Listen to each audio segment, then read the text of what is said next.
Hi, friend. Welcome back to the Polka Dot Parent Podcast. Today's episode is one I've lived more times than I can count. It's called When You're at a 10 out of 10, Regulating Yourself in Crisis. Because when the heat is on and your child is melting down, spiraling, or panicking, you don't always get the luxury of stepping away. Sometimes you have to be the calm in the middle of the storm, while that same storm is roaring inside of you. Let's talk about what that takes and how to make it possible. Have you ever had a moment when every alarm inside of you is going off at once? Maybe your child is throwing things or screaming in public. Maybe they're sobbing and you don't know what triggered it. Maybe you just had a long day and this meltdown is the final straw. You feel your heart pounding. Your thoughts get jumbled. Your voice starts rising. Your stomach tightens. And somewhere deep inside, the thought hits, I cannot do this right now. That's what 10 out of 10 feels like. You're maxed out, emotionally, mentally, and physically. And yet this moment demands more of you.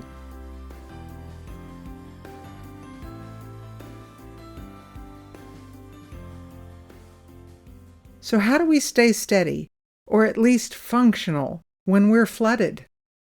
Think of your nervous system like a thermostat in a house.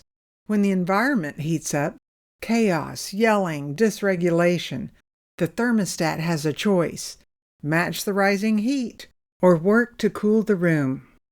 You are the thermostat in your home. Your child's dysregulation may be the heat, but you can set the tone. You don't have to match the chaos. You can lead with calm. But here's the secret. You can't cool the room if you're overheating too.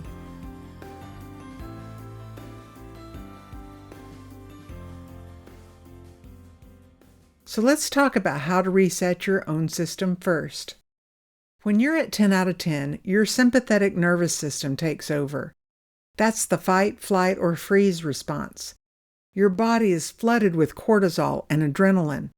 Your brain shifts from higher order thinking to basic survival.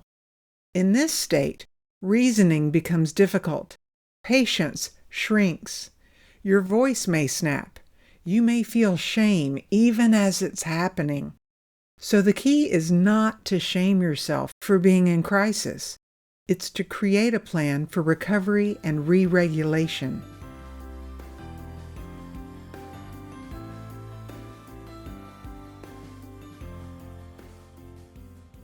Dr. Dan Siegel calls this flipping your lid, where the thinking part of your brain goes offline, but you can bring it back online with small, repeatable tools.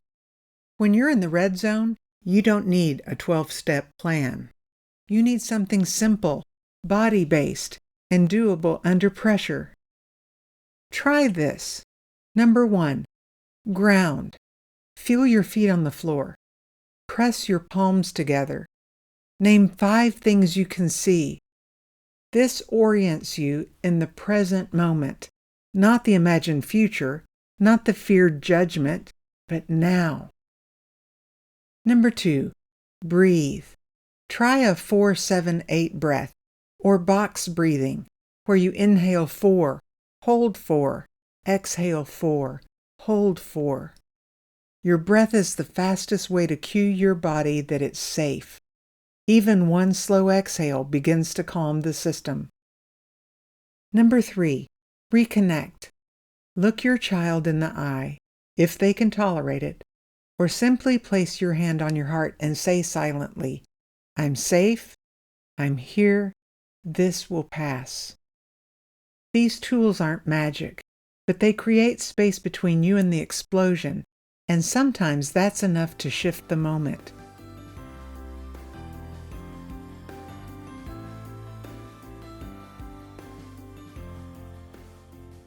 There was a time my child had a meltdown in a crowded grocery store. The stares, the judgment, the noise. I felt myself shaking with adrenaline. I was at 10 out of 10. I wanted to yell. I wanted to disappear.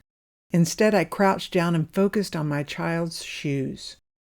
I named colors to ground myself. Blue stripe, red laces, black sole. I took one breath, then another, then another. I didn't fix everything, but I stayed present, and that was the win. Let's be clear, you won't do this perfectly. Sometimes you'll yell. Sometimes you'll shut down. Sometimes you'll cry afterward. That's not failure. That's being human. But the more you practice pausing before reacting, the more your brain learns the pathway back to calm. You become your child's co-regulation anchor, not by being flawless, but by being real, self-aware, and compassionate with yourself.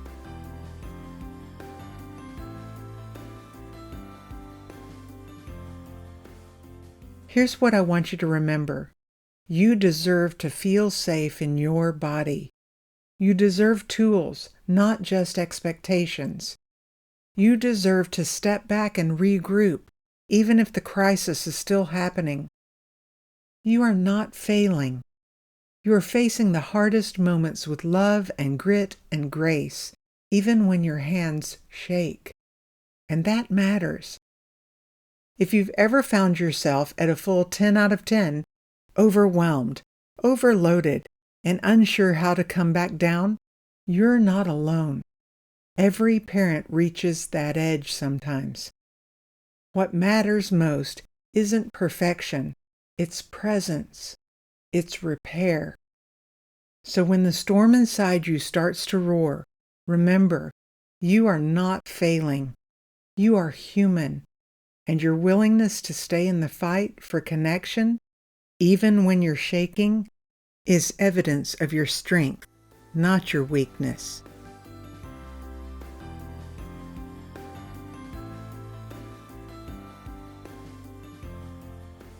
If you need a gentle space to unpack today's episode, don't forget to download this week's Journal Companion. It includes reflection prompts, a mini reset plan, and a space to name your 10 out of 10 warning signs before they escalate.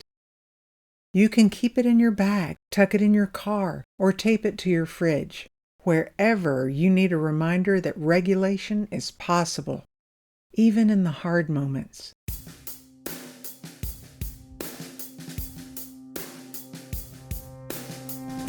Thank you for being here today with me on the Polka Dot Parent Podcast. As you head into the rest of your day, take one deep breath, unclench your jaw, and repeat this to yourself.